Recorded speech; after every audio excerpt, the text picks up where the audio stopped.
Rongwei est né à Beauval il y a 6 ans. Il doit maintenant être séparé de sa mère, comme cela se passerait dans la nature, pour rejoindre un groupe de jeunes mâles dans un autre zoo. Retour sur son histoire avec ses soigneurs.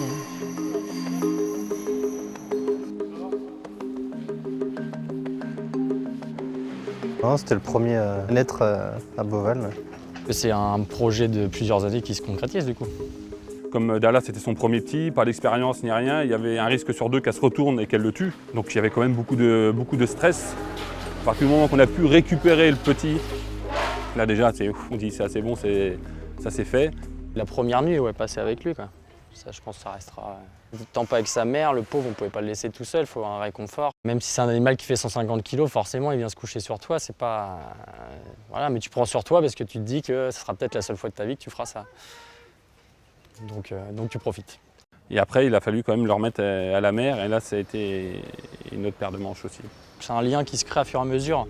C'est comme 2 personnes qui se rencontrent, au début, elles se jaugent, et après, elles apprennent à se connaître, c'est exactement pareil.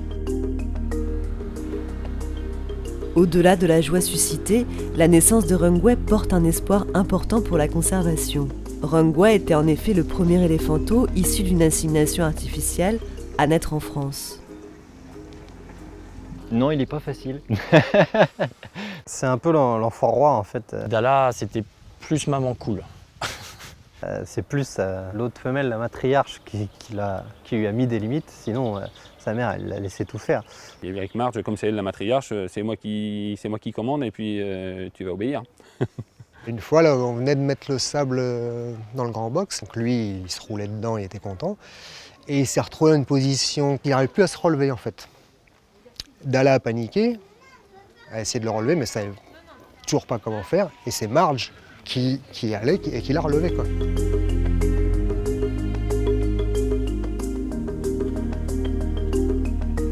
Tous les jours, entre guillemets, c'était des moments forts. Ça apprend beaucoup, ça fait beaucoup de conneries. Ouais, il a besoin d'essayer de nous dominer et d'être. Voilà. Mais nous, on le connaît, donc on sait très bien que de toute façon, il faut prendre nos distances. Yes. C'est très bien, voilà. Quand on travaille avec lui en training très et tout, il est super carré. C'est un animal qui apprend très vite, qui est très réceptif à nous, à ce qu'on peut lui demander. C'est un jeu pour lui, hein. Lui, il attend que ça le matin, on voit, c'est l'entraînement. Dans la nature, les jeunes mâles sont progressivement repoussés des groupes de femelles. Ils restent alors entre mâles, et c'est ce qui attend Rongwei, qui part rejoindre 3 autres éléphants dans un zoo allemand. Il va avoir des jeunes de son âge et il va pouvoir jouer et puis découvrir. Il va justement là pouvoir tester vraiment ses compétences et sa force avec d'autres mâles et voir où est son positionnement. Le fait de pouvoir canaliser son énergie avec d'autres éléphants, ça va être super pour lui, je pense. Donc ça bouge, c'est normal, il faut aussi, quoi. Même pour la génétique et tout. C'est important, c'est aussi le but, c'est de faire de la conservation, donc c'est pas de s'approprier les animaux, quoi. Allez, Yann, faut que tu bascules tes petites fesses. Au prochain épisode, c'est bien Yuan ça. Man est bon élève. Il s'initie tout doucement à l'entraînement médical.